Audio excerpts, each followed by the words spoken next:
បាទសួស្តីមីបងប្អូនទាំងអស់គ្នាបាទនេះបានមកចុះមកមើលចង្ការចន្ទ្រីបាទនៅក្រោយផ្ទះខ្លួនឯងបាទមកយើងគិតមើលទៅបាទចន្ទ្រីនេះគឺខ្ញុំខានបាញ់5-10ថ្ងៃបងប្អូនហើយអវល់ពេកទៅមានសត្វល្អិតបាទមើលសត្វល្អិតបងប្អូនណាមានសត្វល្អិតសត្វអីធ្វើឲ្យកសោមផ្ការបស់ចន្ទ្រីវាអត់សូវលូតលាស់ចឹងបងប្អូននេះបាទឃើញឆ្លាក់វារៀងរបត់បងប្អូនយើងខានបាញ់យូរពេកអវល់ពេកបងប្អូនអវល់បាញ់ឆ្វាយហ្នឹងដឹកស្រូវហ្នឹងបងប្អូនឥឡូវធ្វើយើងខានបាញ់មកចេញមកបាទឆ្អាតមែនទេបងប្អូនពុកម៉ែបងប្អូនឥឡូវសារនេះយើងមកវាយប្រភេទជីបាទជីបំពន់បាទគេថា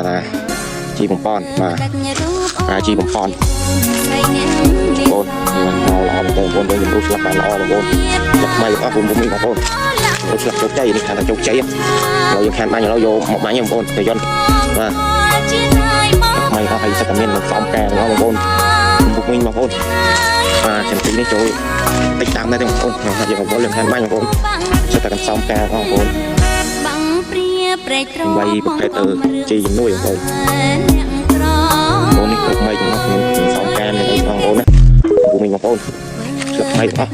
យើងឆ្លឹកជោគជ័យបាទ 100% បងប្អូនពុកមីបងប្អូនបងប្អូនបាទខាបងប្អូនបាទសួស្តីមីបងប្អូនទាំងអស់គ្នាបាទនេះបានមកចុះមកមើលចង្ការចន្ទ្រីបាទនៅក្រោយផ្ទះខ្លួនឯងបាទ